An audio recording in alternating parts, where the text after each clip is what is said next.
हरे कृष्णा। नमस्कार सभी लोगों को। आप लोग ज़रूर अच्छे होंगे। एक बार मेरे साथ सभी लोग हरे कृष्ण महामंत्र का जाप कर लीजिए। हरे कृष्णा, कृष्ण कृष्ण हरे हरे, हरे राम, राम राम हरे हरे।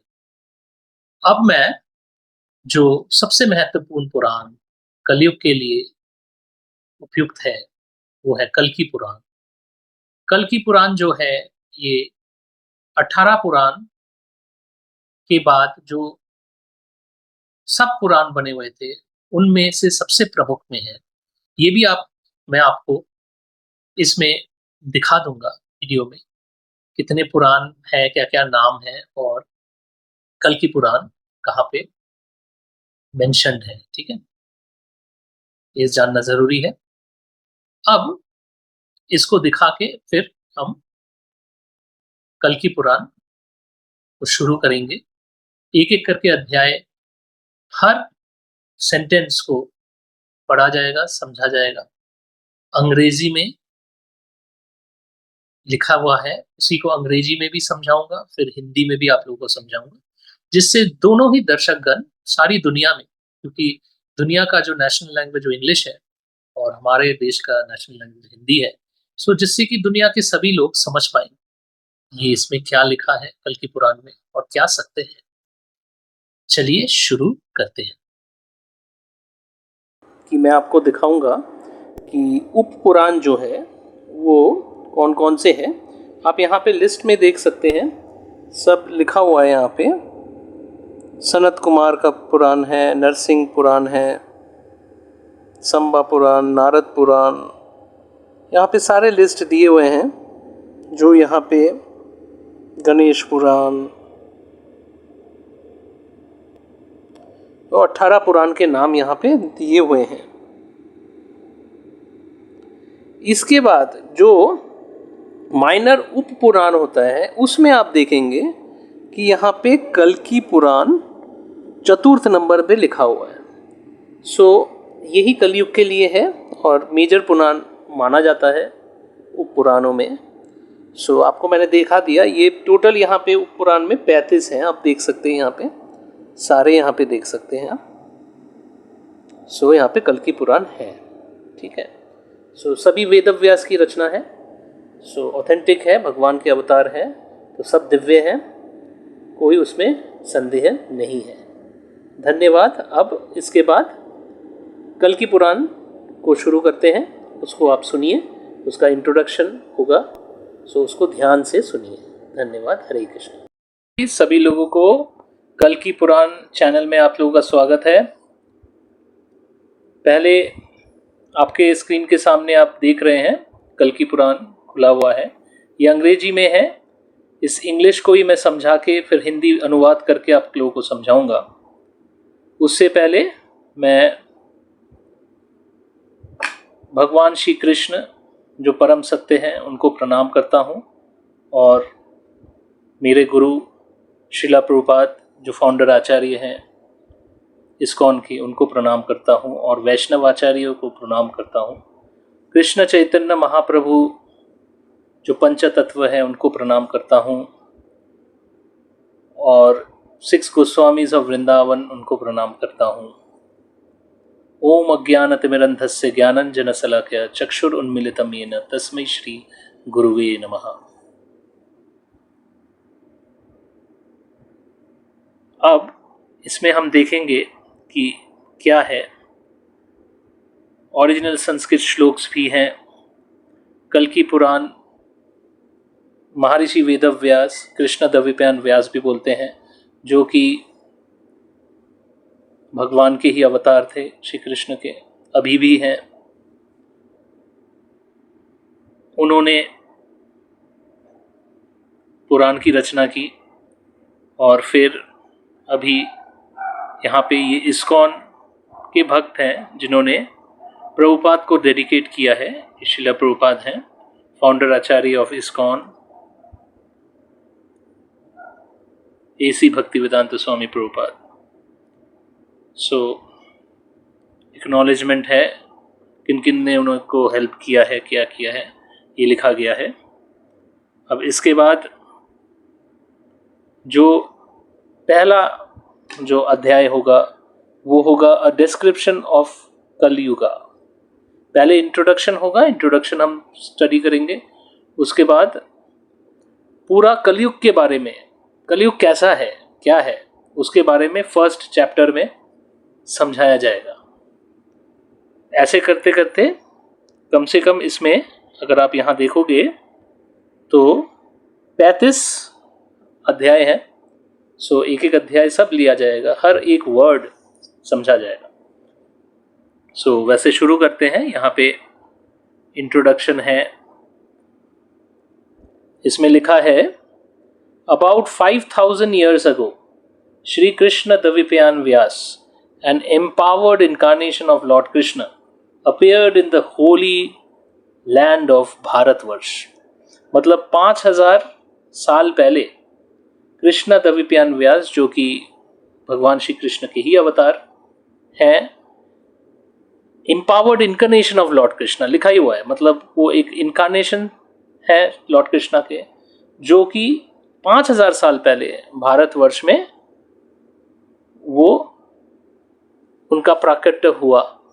ये है realising that as the 4 yugas progress the human being power of understanding gradually diminishes.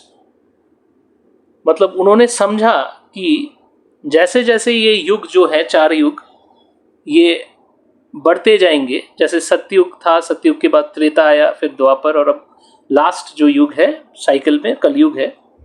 लोगों का जो बुद्धि है, जो ग्रहण करने की शक्ति है, वो कम होते जाएगा। और वो है भी। आज के डेट में हम लोग पिछले 2 दिन या 1 दिन पहले क्या किया है उस समय हम याद नहीं रख पाते। हमें अभी कुछ भी बोले तो हम याद नहीं रख पाते, भूल जाते, अरे भूल गए। सो ये चीज है। उसके बाद लिखा है he divided the one Veda into 4 and imparted them to his 4 principal disciples.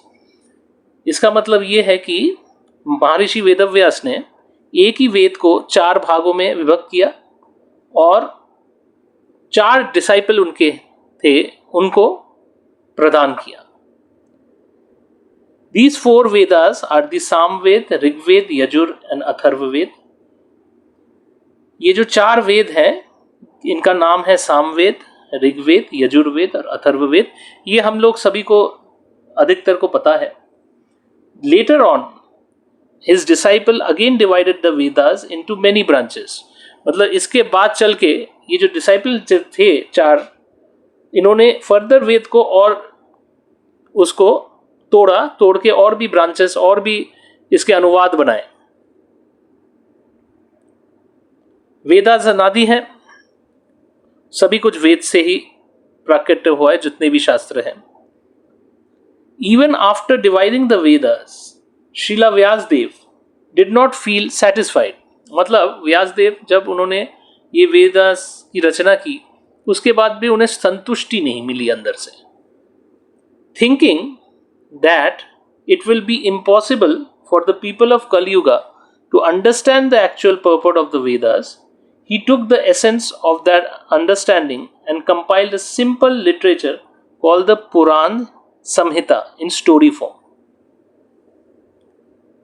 उन्होंने सोचा कि कलयुग में लोगों की बुद्धि इतनी कम होगी, क्या वो समझ ही नहीं पाएंगे वेद को, उसका असली मीनिंग क्या है, उसका असली अर्थ क्या है।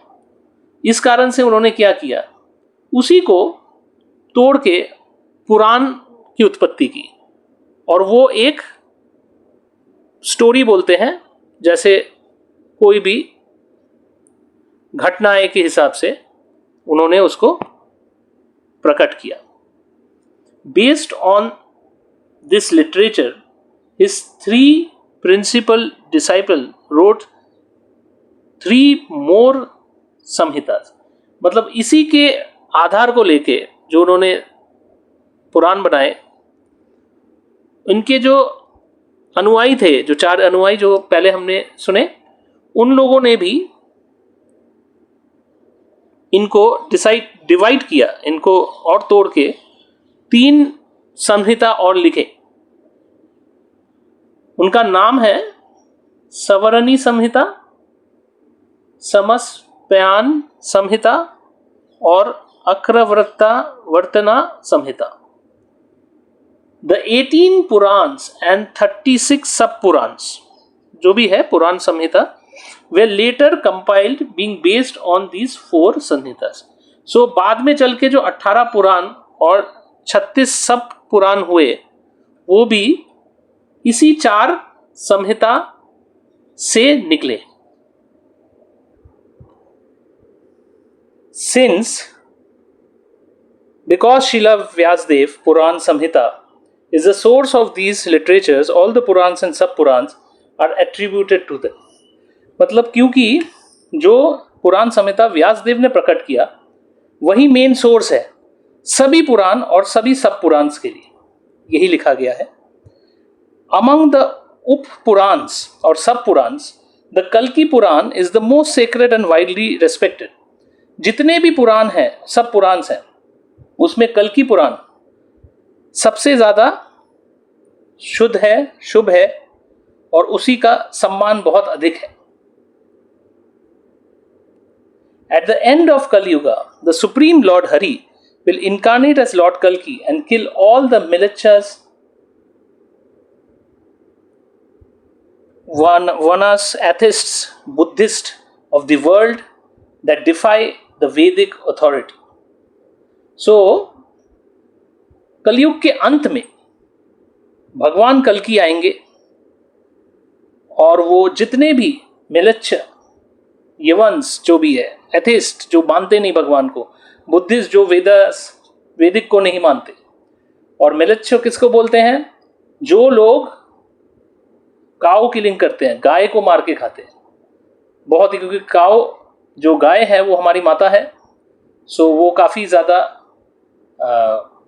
पाप कहा गया, महापाप में आता है, क्योंकि भगवान श्री कृष्ण ने काऊ प्रोटेक्शन के लिए गाय का प्रोटेक्शन और जो शुद्ध ब्राह्मण है, वैष्णव है, इनका सम्मान करना और इनको प्रोटेक्ट करना, इनका देखभाल करना, यही कहा है और इसको सर्वोच्च कर्म कहा है, अच्छा कर्म कहा है, और उसका असम्मान करना और गाय को मारना ये महापाप में है. ठीक है. उसके बाद द पास्टाइम्स ऑफ लॉर्ड कल्कि are the subject matter of this literature which is presented in story form. So ये जो कल्कि पुराण जो है, इसको एक जैसे घटनाएं होती है, हमें अच्छा लगता है कोई भी घटना के क्रम में एक छंद में लिखा हो, तो उस हिसाब से ये प्रस्तुत किया गया है. Exalted personalities can see everything past, present and future. जो बहुत ही ऊपर स्तर के महात्मा होते हैं, उनको वर्तमान, जो पास्ट जो है, जो पिछला जो था और जो आएगा भविष्य में, इसका ज्ञान होता है. For this reason, there is no fault in narrating these future events as if they have already occurred.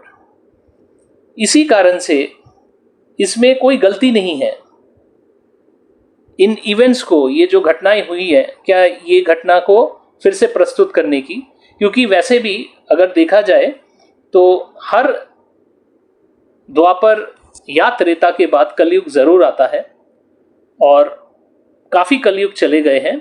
सो ये कोई नया कलयुग नहीं होगा, उसी का ही रिपीटेशन चलता रहता है, युग का साइकिल चलता रहता है, यही यहीं पे समझाया है. द कल्कि पुराण कंसिस्ट ऑफ 35 चैप्टर्स. ये पुराण जो है इसमें 35 चैप्टर्स है, जैसे मैंने आपको दिखाया पहले स्टार्टिंग में. सो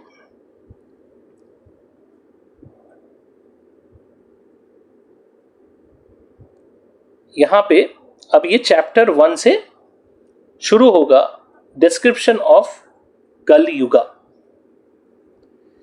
इस श्लोक से जो टेक्स्ट 1 में है, डिस्क्रिप्शन ऑफ कल युगा, कलयुग के बारे में, कलयुग कैसा है,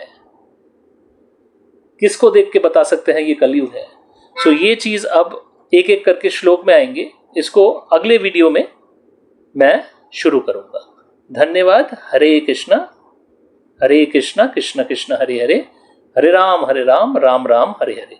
चांट कीजिए, जप कीजिए और खुश रहिए। तो फिर आप लोगों ने